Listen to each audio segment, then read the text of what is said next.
કલ્પા તારું બાયણું ખુલ્લું છે. ચિરાગ હા ચિરાગ કોણ આવું?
જી આપણો પરિચય અને આ જે બધી 10 લાખ આપ્યાની વાત છે શું છે સમગ્ર બાબત? મારું નામ રાજેશ મિશ્રા છે. અહીંયા હું 4 દુકાનો ધરાવું છું અને હું જ્યારથી આવ્યો ત્યારથી અહીંયા લીગલ કરતાં ઇલીગલ વસ્તુઓ વધારે સાંભળી રહ્યો છું, જોઈ રહ્યો છું.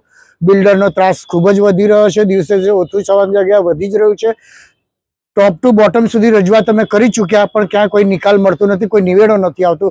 અમારી માંગ એટલી છે કે આનો નિવેડો લાવીને જે ગેરકાયદેસર કામ છે એને બંધ કરો, પણ બિલ્ડર ક્યાંય કોઈ રીતે માનવા તૈયાર નથી. બિલ્ડર એમ જ કહે છે મેં તો 10 લાખ રૂપિયા ઉપર સુધી વેર્યા છે અને એના પૈસા તમારી પાસેથી 25 લાખ વસૂલ કરીશ.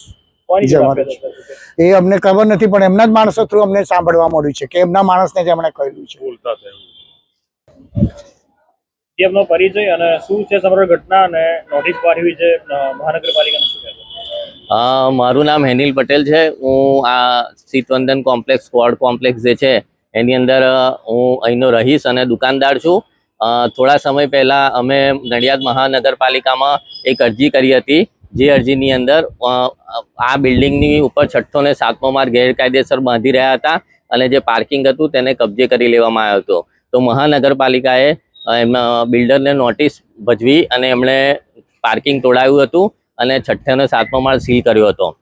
જે પછી બિલ્ડર હાઈકોર્ટમાં ગયા અને હાઈકોર્ટમાં ગયા પછી એમણે સીલ ખોલાવવાની મંજૂરી લાયા. સીલ ખોલાવવાની મંજૂરી હાઈકોર્ટનો ઓર્ડર હતો કે સ્ટેટસ કોડ જાળવી રાખવો, કોઈ કામકાજ ના કરવું. તે છતાં પણ બિલ્ડર સીલ ખોલાયા સાથે કામકાજ ચાલુ કરી દીધું છે. અને આની માટે અમે જ્યારે નગરપાલિકામાં ગયા પૂછવા ત્યારે તેમણે એવું કહ્યું છે કે બિલ્ડરે અમને બધા દસ્તાવેજો રજૂ કર્યા છે, જે આધારે અમે એમને આગળ કામ ચાલુ કરવાની પરમિશન આપી છે. તો અમે એ જ જાણવા માંગીએ છીએ કે એવા તો કયા એમણે દસ્તાવેજો અને પુરાવા આપ્યા જેનાથી એમને આ મંજૂરી આપવામાં આવી છે, જેની અમને જાણ કરશો. જી આપણો પરિચય અને શું છે સમગ્ર ઘટના શું છે? કલ્પેશ રમણભાઈ પટેલ મારું નામ છે. મારું 107 શીતવંદન કોમ્પ્લેક્સમાં અમારી ઓફિસ છે. અમે તમામ ઓફિસ અને ફ્લેટ્સવાળા બધા ભેગા છીએ. અમારા જે બિલ્ડર છે અતુલભાઈ રમભાઈ પટેલ, એક તરફી અમને હેરાનગતિ જ કરે છે, ખોટા બાંધકામો કરે છે અને ઉપરથી અમારી પર ખોટી ફરિયાદો કરાવી અને અમને જાતની ધમકીઓ આલે છે. બીજું કે અમને અગાઉ કોર્પોરેશને સ્ટે આપેલો, તે છતાં હાઈકોર્ટમાંથી એને ખાલી સીલ ઉખાડવાનું કહી અને અત્યારે એને ઉપરના 2 માળનું કામ ચાલુ કર્યું છે. ઉપર રજૂઆત કરી અમે કોર્પોરેશનમાં અને અમે આરટીઆઈથી માહિતી માંગી તો એમના 3 જ માળ પાસની અમને નકશાની કોપીઓ આપેલી છે. તે છતાં કામ ચાલુ છે અને મને જઈએ છીએ તો અધિકારી એવો જવાબ આપે છે કે ભાઈ આ બધી વસ્તુઓ લીગલ પરમિશનથી છે, તો અમને પરમિશન આપે ને મને બતાવે ને કઈ રીતના કરેલું છે. અને આરટીઆઈમાં 3 જ માળ બતાવે છે, બરાબર છે. તો કયા પુરાવાના આધારે એ લોકો કરે છે? પરિચય અને સુનિલ કુમાર મોહનભાઈ પટેલ. હું એક નીચે ગ્રાઉન્ડ ફ્લોર પર દુકાન ધરાવું છું અને આ બિલ્ડિંગ જ્યારથી બન્યું છે ત્યારથી જે એ પેલા એના જેવું છે ખાવ અને ઉપર 2 માળની પરવાનગી નહીં હોવા છતાં ગેરકાયદેસર મોદ્યું છે. ખાવ પેલું કચરો ને બચરો બધું નાખીને અમને હેરાન કરે છે બધી રીતે.